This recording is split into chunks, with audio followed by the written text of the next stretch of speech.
ഭാരത് ടിവിയിലേക്ക് ഏവർക്കും സുസ്വാഗതം. പ്രമുഖ വ്യക്തികളുടെ അഭിമുഖത്തിൽ ഇന്ന് നമ്മളോടൊപ്പം ചേരുന്നത് ഫാദർ ഡേവിസ് ചെറമലാണ്. നമുക്ക് അദ്ദേഹത്തെ പരിചയപ്പെടാം. ഫാദർ ഡേവിസ് ചെറമൽ, ഭാരത് ടിവിയിലേക്ക് സ്വാഗതം. നമസ്കാരം.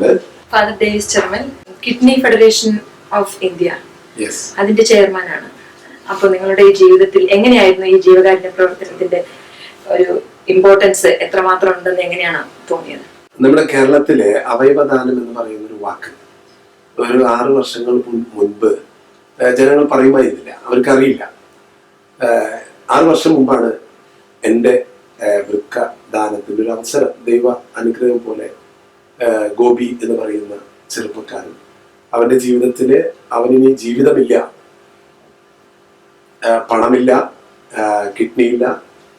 അപ്പൊ അവൻ ഭാര്യയും മക്കളെയും ഇനി ബുദ്ധിമുട്ടിപ്പിക്കണ്ട, ഞാൻ മൂലം അവർക്ക് ബുദ്ധിമുട്ടുണ്ടാകണ്ടെന്ന് കരുതി അവൻ ജീവിതത്തിൽ നിന്ന് കടന്നു പോകാൻ പരിശ്രമിക്കുന്ന സമയത്താണ് സുഹൃത്തുക്കളുടെ ഒരു വലിയ കൂട്ടായ്മ ഉണ്ടാക്കുകയും ആ കൂട്ടായ്മയിലേക്ക് എന്നെ അവർ ക്ഷണിക്കുകയും ചെയ്യുമ്പോഴാണ് സാമ്പത്തികമായ എല്ലാ സംവിധാനങ്ങളും ഒരുക്കി കഴിഞ്ഞിട്ടും കിഡ്നി ഇല്ല.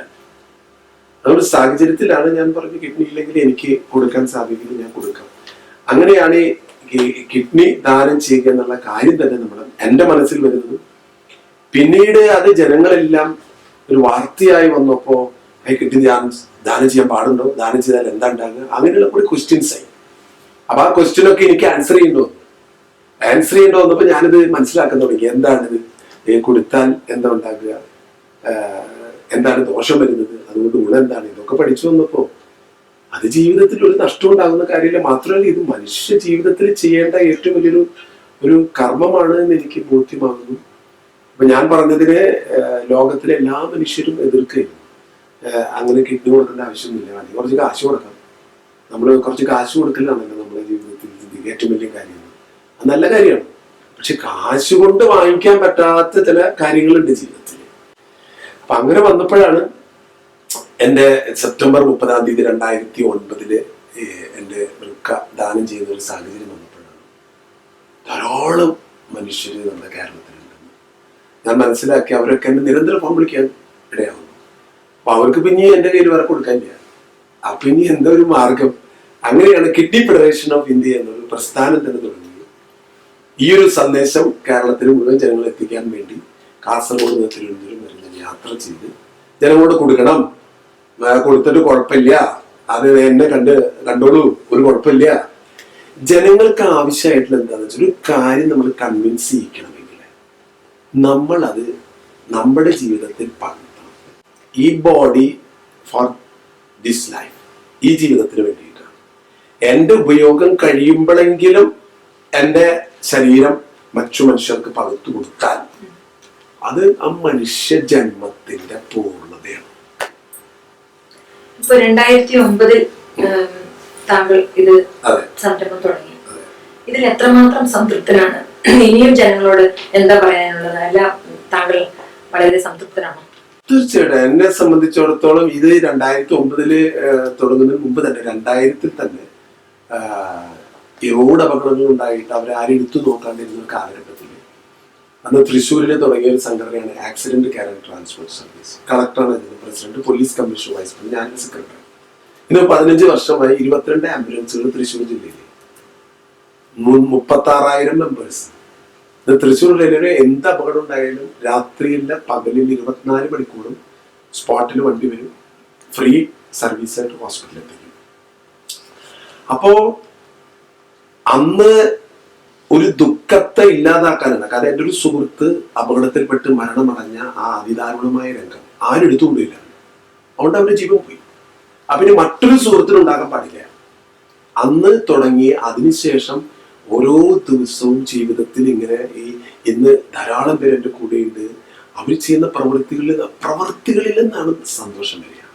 സമ്പത്തിൽ നിന്ന് സന്തോഷം കിട്ടില്ല, കർമ്മങ്ങളിൽ നിന്നാണ് ജീവിതത്തിന്റെ സുഖം നമ്മുടെ ജീവിതത്തിലേക്ക് വരിക. സമ്പത്ത്, പഠിപ്പ്, അതൊക്കെ കർമ്മം ചെയ്യാനുള്ള മൂലധനമാണ്. അല്ലാണ്ട് സമ്പത്ത് ഹാർട്ടില്ല, അറിവ് കിട്ടിയോണ്ടായില്ല. അറിവും സമ്പത്തും കഴിവുകളും ഈ ഭൂമിയിലെ മനുഷ്യർക്ക് കർമ്മം ചെയ്യാൻ ഉപയോഗിക്കുമ്പോൾ കിട്ടുമ്പോൾ ആ അനുഭൂതിയെ പറയുന്നതാണ്. സന്തോഷം ഉണ്ടോന്ന് ചോദിച്ചില്ലേ? 100%.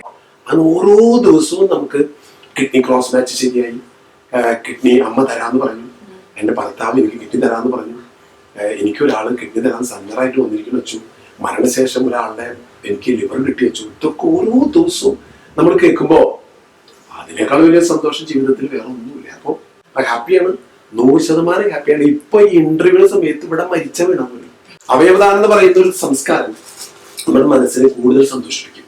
കുടുംബാംഗങ്ങളെ ഒരു ഒരു തീരുമാനത്തിലെത്തണം.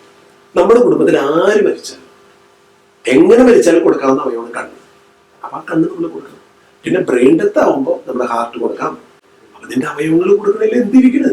അപ്പൊ അതുകൊണ്ട് അവയവദാനം എന്ന് പറയുന്ന കാര്യത്തെ കുറിച്ച് ആർക്കും സംശയം വേണ്ട. അത് വിശ്വാസപരമായിട്ട് യാതൊരു തടസ്സമില്ല. മാനുഷികമായിട്ട് അത് മനുഷ്യന്റെ കടമയാണ്. കിട്ടുന്ന സന്തോഷം വളരെ വലുതാണ്.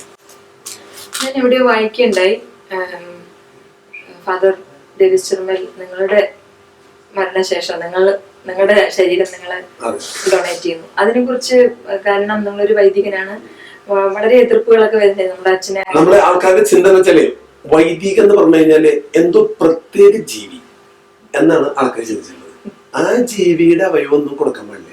മനുഷ്യരാണ്. നല്ല മനുഷ്യരാകലാണ് വൈദികം. നല്ല മനുഷ്യനാകുക, എല്ലാ മനുഷ്യർക്കും വേണ്ടി ജീവിക്കുക, സ്വന്തം കാര്യം മറക്കുക. അവരുടെ ശരീരം മറക്കണേ. നമ്മുടെ ശരീരം അത് മരണശേഷം മനുഷ്യർക്ക് പഠിക്കാനായിട്ട് നമുക്ക് കൊടുക്കാൻ സാധിച്ചാൽ അതും ഒരു ദാനമാണത്, മഹത്തായ ദാനം. കാരണം അത് നമുക്ക് വേറെ വേദനയൊന്നുമില്ല.